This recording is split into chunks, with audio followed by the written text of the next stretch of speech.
So hello, good afternoon to all the lovely faces of nursing Adda 24/7। Good afternoon बच्चों, I hope आप सब बहुत अच्छे से अपने आने वाली अपकमिंग एग्जाम्स की तैयारी कर रहे होंगे और बहुत ज़्यादा अभी फोकस हो रहे होंगे एसजीपीजीआई नर्सिंग ऑफिसर के एग्जाम को लेके, जो हाल फिलहाल आपकी 10 से 15 दिनों में देखी जाने वाली है।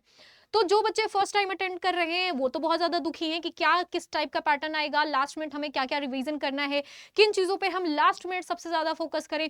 और जो रिपीटर्स हैं उनको ऑलमोस्ट पहले के एग्जाम्स को देख के और पहले के पीवाईक्यूज को देख के पहले क्वेश्चन अटेम्प्ट करने के बाद ये थोड़ी बहुत राहत होगी कि एग्जाम में क्या क्या चीजें आपको करनी होती है। तो भाई ये वीडियो दोनों को हेल्प करने वाली है, चाहे वो फ्रेशर्स हो चाहे वो रिपीटर्स हो। आप दोनों के लिए लास्ट मिनट जो स्ट्रैटेजी और रिवीजन का पॉइंटर्स होता है वो आपको किस तरीके से हेल्प करेगी, उसी चीज के बारे में हम इस वीडियो में बात करने वाले हैं।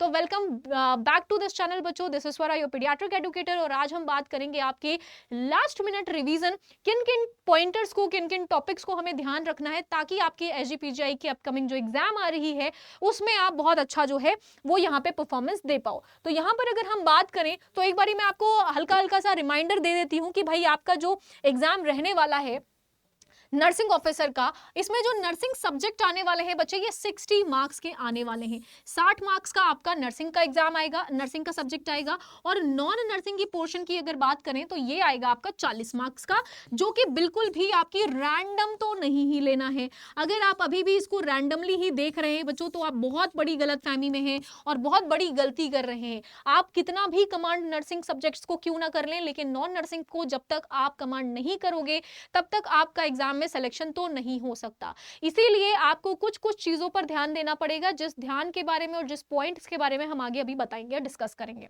अगर मैं टाइम याद दिला दूं आपको तो अगर आप 3 घंटा सोच के चल रहे थे तो भाई ये आपका जो क्लास है, ये जो आपका एग्जाम होने वाला है ये 2 घंटे का होगा, जो कि 120 मिनट का होगा।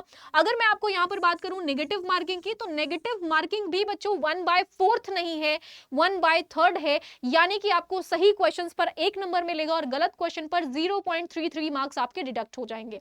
जो कि सबसे दुखी करने वाली बात है कि 1/3 मार्क्स आपका जो है वो नेगेटिव हो जाएगा अगर आप एक क्वेश्चन भी गलत अटेम्प्ट करते हैं तो। अगर मैं क्वालिफाइंग मार्क्स की बात करूं तो अगर आप यूआर कैटेगरी के हैं, ठीक है, जनरल कैटेगरी में आते हैं, तो आपको क्वालिफाई करने के लिए 50 परसेंटाइल मार्क्स लेके आने पड़ेंगे, ठीक है। और अगर आप अदर कैटेगरी से हैं तो आपको 45 जो है परसेंटाइल मार्क्स लेके आने पड़ेंगे, तभी आप इस एग्जाम को क्वालिफाई कर सकते हैं। अगर मैं बात करूं यूआर कैटेगरी के, तो जितने भी अदर आपके स्टेट के बच्चों ने अप्लाई किया होगा वो आपके जनरल कैटेगरी में काउंट किए जाएंगे, तो उनको भाई 50% जो है वो क्वालिफाइंग मार्क्स लेके आने पड़ेंगे। अब नेक्स्ट बात कर लेते हैं यहां पर। तो सबसे पहले अगर मैं सारे हाईलाइटेड पॉइंट्स और इंपॉर्टेंट चीजों के बारे में आपसे डिस्कस करूं तो आपको सबसे पहले cover highlighted points from the each subject. आपके जितने भी सब्जेक्ट्स बनते हैं, चाहे वो नर्सिंग के हो चाहे वो नॉन नर्सिंग के हो, you have to cover all the highlighted points from each one subject. चाहे वो आपका ओबीजी हो गया, पीडियाट्रिक हो गया, आपके जितने भी एफओएन के स्कोरर हैं, जितने भी आपके प्रोसीजर्स हैं, जितने भी आपके स्केलिंग्स आते हैं, इनोवेशंस आते हैं, इन सब चीजों को अभी लास्ट मोमेंट पे रिवीजन करना शुरू कर दीजिए। बहुत ज्यादा इनमें ध्यान देने की और पैनिक होने की जरूरत नहीं, इसको आप रैंडम रिवीजन करना स्मार्टली शुरू कर दो, क्योंकि आपका एसजीपीजीआई का बच्चों पेपर जो है वो इतना टफ नहीं आता है, इजी टू मॉडरेट आता है। और इस बारी आपका मॉडरेट से हायर लेवल का भी देखा जा सकता है। तो इसीलिए मैं इसलिए बोल रही हूँ क्योंकि वन लाइनर क्वेश्चंस पूछे जाते हैं, प्रायोरिटी वाले क्वेश्चंस पूछे जाते हैं। तो जितने भी आपके क्लिनिकल अप्रोचेबल पॉइंटर्स बनते हैं उन पॉइंटर्स को रिवाइज करना शुरू कर दीजिए। सेकंड चीज जो है, highlight all updates and guidelines. अभी आपने देखा होगा कि 2026 में बहुत सारे अपडेट्स, बहुत सारे गाइडलाइंस को रिवाइज किया गया है।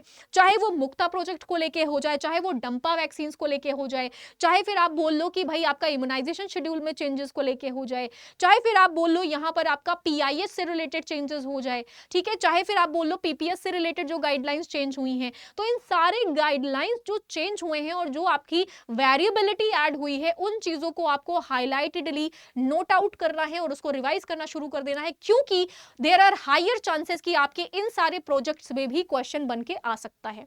नेक्स्ट पॉइंट अगर मैं बात करूं यहां पे, तो कवर और the reasoning and GS, GK and English, ठीक है। आपको रैंडमली क्या करना है, जितने भी करंट अफेयर्स मिल रहे हैं, जनरली जीएस और जीके मिल रहे हैं, इन सबको लास्ट मोमेंट पे रिवाइज करना शुरू कर दीजिए। बिकॉज आपके ये वाले नॉन नर्सिंग के प्रोपोर्शन जो है वो कभी कभी ऐसे हल्के क्वेश्चन आ जाते हैं जिनको आपको बाद में में बहुत रिग्रेट होता है कि अरे यार, ये पॉलिटिशियन का नाम कैसे भूल गए, इन पॉलिटिशियंस का कार्यकाल कब तक का था ये कैसे भूल गए, ये वाले गेम में कौन सा अवार्ड मिला था ये कैसे भूल गए, अरे यार T20 कब जीता था इंडिया ये कैसे भूल गए। तो ये जो छोटी छोटी क्वेश्चंस है, छोटी छोटी, चाहे वो क्रिकेट से रिलेटेड हो, चाहे वो आपके गेम से रिलेटेड हो, चाहे वो आपके IPL से रिलेटेड हो, चाहे वो आपके करंट अफेयर से रिलेटेड हो, चाहे वो आपका हाईलाइटेड अभी होता हुआ कोई पॉपअप न्यूज क्यों ना हो, वैक्सीनेशन रिसर्च क्यों ना हो, इन सारे पॉइंटर्स को बच्चों रिवाइज करना इंपॉर्टेंटली शुरू कर दीजिए, क्योंकि ये सारे पॉइंट्स आपके कवर कर सकता है SGPGI का एग्जाम। अगर हम बात करें लास्ट पॉइंट की, तो मेंटेन डेली रिवीजन रूटीन। आपको अपने डेली रूटीन जो है आपकी स्ट्रैटेजी को या फिर यहाँ पर रूटीन को रिवीजन के मेंटेन करना है। रिवाइज एवरीथिंग, फटाफट से रिवाइज करना शुरू कर दो। अब कुछ भी नया आपको पढ़ने की जरूरत नहीं है, कुछ भी नया ऐड करने की जरूरत नहीं है, बेसिक से कुछ पढ़ने की जरूरत नहीं है, आपने काफी कुछ पढ़ रखा है। सिर्फ और सिर्फ फोकस करिए MCQ प्रैक्टिस पे, और सिर्फ अभी इस क्राइटेरिया, इस पॉइंट ऑफ टाइम पे आपको रिवीजन करना है बच्चों, क्योंकि रिवीजन ही वो चीज है, वो कड़ी है जो आपको आपके सिलेक्शन तक पहुंचा सकती है। आपने बहुत कुछ पढ़ लिया है, अगर आप नया ऐड ऑन करते जा रहे हो, करते जा रहे हो, तो आपके कुछ कम चांसेस हैं, क्योंकि आपकी चीजें जो है वो फॉरगेट होती चली जाती हैं, भूलते चले जाते हो। लेकिन अगर आप वॉक करते हुए, चाय पीते हुए, नाश्ता करते हुए, सोने के पहले अगर आप कुछ बेसिक पॉइंटर्स को आपने रूटीन में डाल लिया कि 15 दिन में आप रिवाइज कर लोगे, तो ये आपके जो सिलेक्शन है और जो आपका एग्जाम है उस पर बहुत अच्छा इंपैक्ट डाल सकता है। अब मैं बात करूं कि ये जो जितनी भी चीजें मैंने आपको बताई ये कैसे हो सकती हैं, तो बच्चों सिंपल सी चीज है कि इसके लिए आपको करना क्या है मैं आपको बता देती हूँ। लास्ट मोमेंट, ऐसा तो है नहीं कि सिर्फ और सिर्फ SGI की तैयारी ही कर रहे हो, ठीक है। अगर आप किसी और एग्जाम्स की, जो अपकमिंग एग्जाम्स हैं उसकी भी तैयारी शुरू कर रहे हैं, ठीक है, तो मैं आपको बता देती हूं कि उसकी तैयारी के लिए आपको करना यह है, जैसे आपने देखा होगा अभी अभी जो है झारखंड की जो वैकेंसी है, ठीक है, उसमें भी न्यूज ऐसी आ रही है कि आपका क्या होगा भाई, जो है वैकेंसी 7000 पोस्ट पर देखने को मिलेगी, ठीक है। आपकी RRB की वैकेंसी आ रही है, आपकी नॉर्सेट की वैकेंसी आ रही है, या फिर मैं बात कर लूं कि आपकी भाई UPMS कंडक्ट होने वाला है, तो ये सारी जो वैकेंसीज हैं, जो SGPGI का आपका पीडियाट्रिक ट्रॉमा सेंटर बन रहा है उसकी भी आपकी वैकेंसी आने वाली है। तो इन सारे वैकेंसीज की अगर आप तैयारी करना चाहते हैं और अपनी बेहतर तैयारी के लिए अपना बेस स्ट्रॉन्ग करना चाहते हैं, तो मैं आपको बता दूं कि आज जो है ये है आपका फाइनल डे ऑफ ऑफर। तो आज आपका लास्ट डे है। जिन भी बच्चों को इंटरेस्ट है अपनी बेसिक से हायर लेवल के, स्टैंडर्ड लेवल की पढ़ाई हमारे साथ शुरू करने का, वो क्या कर सकते हैं, महापैक में एनरोल कर सकते हैं। महापैक में एनरोल करने के लिए आपको क्या करना पड़ेगा, बाय नाउ पे क्लिक करना पड़ेगा। अदरवाइज आपको क्या करना है, यहाँ पर इंटर कूपन कोड डालना है, और कूपन में बच्चों यहां पर आपको मेंशन करना है YT54।